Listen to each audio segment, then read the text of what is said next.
నిన్న జయపాల్ రెడ్డి గారు ఒక ప్రెస్ మీటింగ్ పెట్టారు.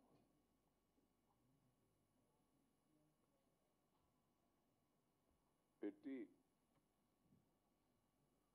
రాబోయే రోజుల్లో మాకు టీడీపీ తోటి అలయన్స్ ఉంటుంది అని సంకేతం ఇవ్వటం వల్ల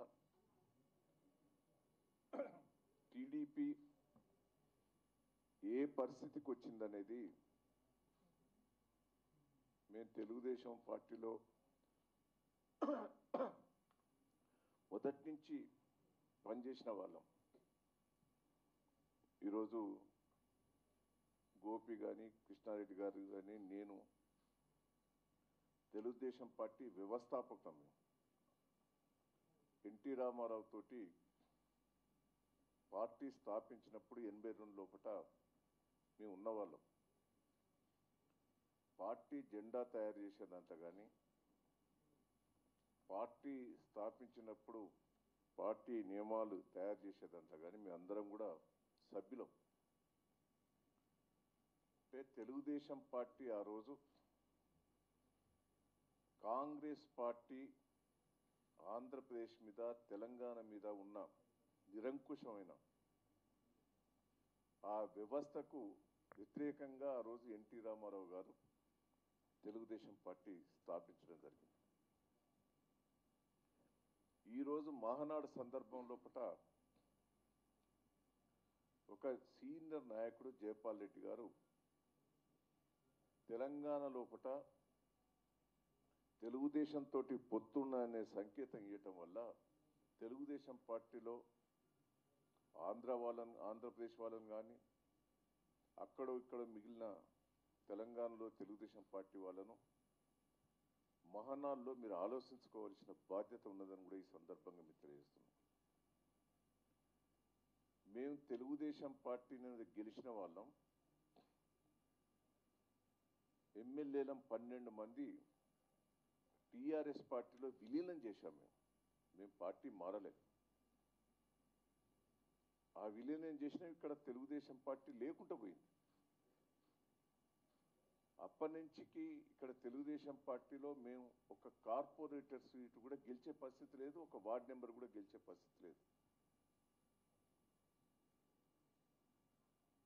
తెలుగుదేశం పార్టీ శ్రేణులంతా కూడా మాతోటే రావటం జరిగింది. ఇప్పుడు ఉన్న వాళ్ళంతా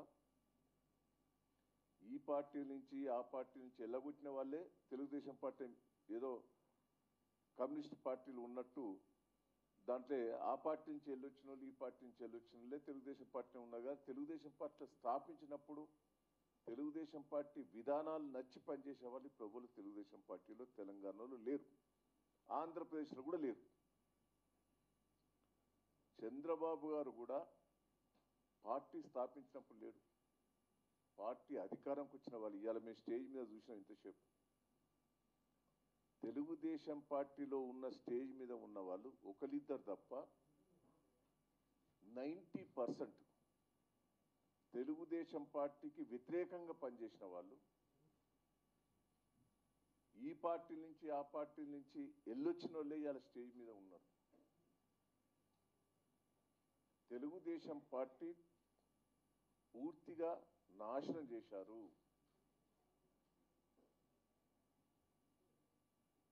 అందుకే ఈరోజు మేమందరం కూడా ఇది మాకు ముందే తెలుసు, మాకు ఇదంతా ముందే తెలుసు. చంద్రబాబు గారి యాక్టివిటీస్ అన్నీ మాకు అర్థమైనాయి. ఒక పక్క తెలంగాణకు లెటర్ ఇస్తున్నాయి, తెలంగాణకు వ్యతిరేకంగా బయటి రాష్ట్రాలు జాతీయ నాయకులతో తిరిగిన సంగతి కూడా ప్రెస్ మీడియా వాళ్ళకు కూడా తెలుసు. అయినా మేము ఓపిక పట్టాము. అప్పుడు తెలంగాణ బిల్లు ప్రవేశపెడుతుంటే పార్లమెంట్ లోపల నేను అక్కడ స్వయంగా ఉన్న ఎక్స్ఎంపీగా నేను అక్కడ హాజరైనా. పార్లమెంట్ లోపల ఉన్న బయట చంద్రబాబు గారు ఆ బిల్లును ఎట్లా ఆపాలి అనే అద్వానీ గారితో వాళ్ళతో చర్చ జరిపే సందర్భం చూసినప్పుడు మనసు మాకు క్షోభపడ్డది. చంద్రబాబు గారి మీద మాకు కోపం అనేది కాదు, ఆయన చేష్టలు అన్న పద్ధతి ఎవరికి కూడా నచ్చదు. తెలంగాణ వ్యతిరేకంగా పనిచేశాడు ఆయన. తెలంగాణలో తెలుగుదేశం పార్టీ లేకుండా పోయినందుకు కారణం ఆయన చేసే నిర్ణయాలను బట్టే మేము అందరం కూడా బయటికి రావడం జరిగింది.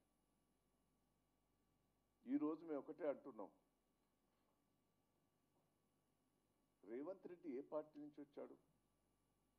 తెలుగుదేశం పార్టీకి ఆయన ఏం చేశాడు శ్రమ? ఇలా తెలుగుదేశం పార్టీ తెలంగాణ నాశనం అయినందుకు కూడా ఆయన కొంత కారణం. చంద్రబాబు గారు విధానాలు కొంత కారణం అయితే దాన్ని నాశనం చేసే దాంట్లో పాత్ర రేవంత్ రెడ్డి గారి పాత్రే ఉన్నది. ఈ తెలుగుదేశం పార్టీ కార్యకర్తలందరూ కూడా తెలుసు, తెలంగాణ ప్రజలందరూ కూడా తెలుసు.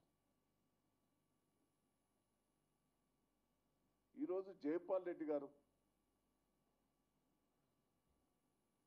ఒక సీనియర్ నాయకుడు. నేను ఒకటే అంటున్నా జయపాల్ రెడ్డి గారిని, రేవంత్ రెడ్డి గారు మీకు అల్లుడు కాబట్టా, మేనల్లుడు కాబట్టా నీకు అంతా తెలుసు. ఇద్దరు మామ అల్లుళ్ళు కుమ్ముక్కయ్యి టీఆర్ఎస్ పార్టీ మీద మీరు ఏమైనా చేయదలుచుకున్నారా? టీఆర్ఎస్ పార్టీని మీ నుంచి కాదు, ఎవరి నుంచి తరం కాదు. ఇలా టీఆర్ఎస్ పార్టీ కేసీఆర్ గారు తెలంగాణ తెచ్చిన దాంట్లో మొదటి పాత్ర ఆయనదే. తెలంగాణ రావటానికి ఆయనే కారణం. ఆయన అభివృద్ధి పనులు చూసే, ఆయన చేసే మంచి పనులను చూసే మేమందరం కూడా తెలుగుదేశం పార్టీని విలీనం చేశాం.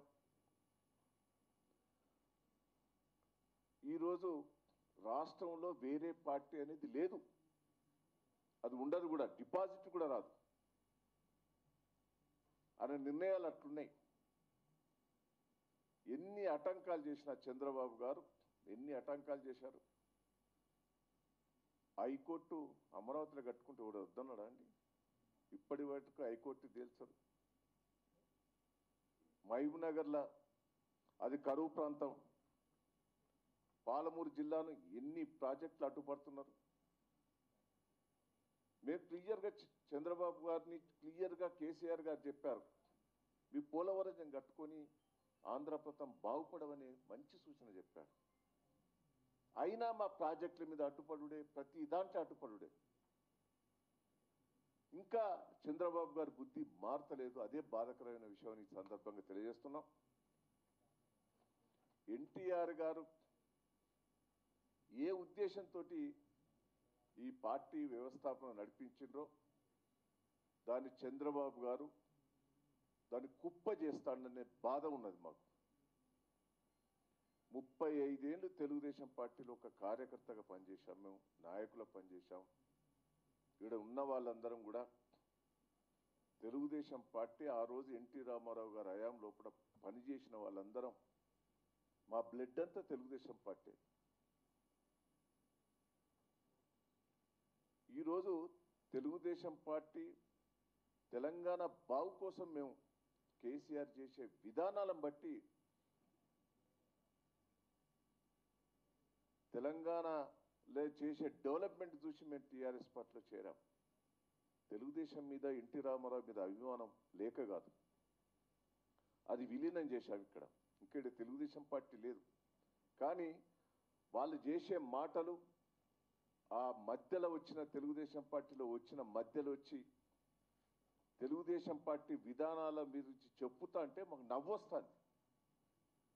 ఒక పక్క ఈడ తెలంగాణలో రేవంత్ రెడ్డి వ్యవహారం కానీ, ఆడ చంద్రబాబు గారి వ్యవహారం కానీ, అల్ల నుంచి వైఎస్ఆర్ పార్టీ నుంచి వచ్చిన నాయకుల వ్యవహారాలు కానీ, కాంగ్రెస్ పార్టీ నుంచి వచ్చిన వ్యవహారాల నాయకులు ఆయన పక్కెంబడి కూర్చోబెట్టుకొని ఎన్టీ రామారావును తిట్టినోళ్ళు, ఎన్టీ రామారావును రాళ్ళేసిన వాళ్ళను ఆయన పక్కకు పెట్టుకొని స్పీచెస్ ఇస్తుంటే బాధతోటి మేము చెప్పడం జరుగుతున్నది. ఇంకా మార్పు రావాలి చంద్రబాబు గారి దగ్గర కోరుకుంటున్నాం. ఇక మార్పు నీకు రాదు. తెలంగాణ రాకుండా కుట్రలు చేశావు, తెలంగాణ అభివృద్ధిని కుంటుపడే ప్రయత్నం చేశావు, అన్ని తీర్లా అడ్డుపడ్డావు. ఆఖరికి ఎమ్మెల్సీ ఎన్నికలలో కూడా మెజార్టీ లేకున్నా ఎమ్మెల్యేలను కొని ఓట్లేసేందుకు నువ్వు ఒక ఏజెంట్ని పెట్టుకొని, రేవంత్ రెడ్డిని ఒక బ్రోకర్ని పెట్టుకొని రాజకీయం చేసింది. తెలంగాణ ప్రజలు ఇన్సల్ట్ చేశారు. నీ కార్పొరేషన్ ఎలక్షన్లో బుద్ధి చెప్పారు, నువ్వు తిరగొద్దని చెప్పారు. వరంగల్ కార్పొరేషన్ ఎలక్షన్లో చెప్పారు, ఖమ్మం కార్పొరేషన్ ఎలక్షన్ చెప్పారు. అన్ని ఎలక్షన్లలో ఘోరమైన ఇన్సల్ట్ చేసినాక కూడా మీ దగ్గర మార్పు రాకపోతే ఎవడు బాగు చేస్తే ఇంకా సిగ్గు లేకుండా కాంగ్రెస్ తోటి కుమ్ముక్కైతానంటారు.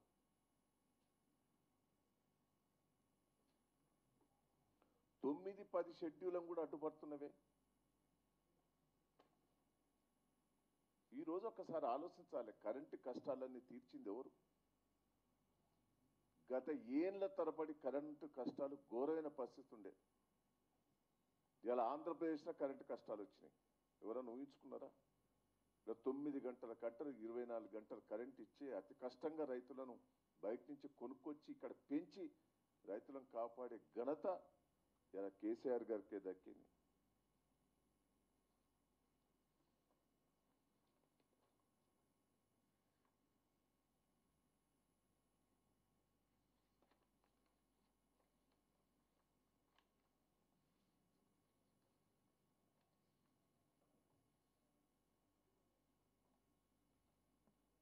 మీరంటే మా అందరి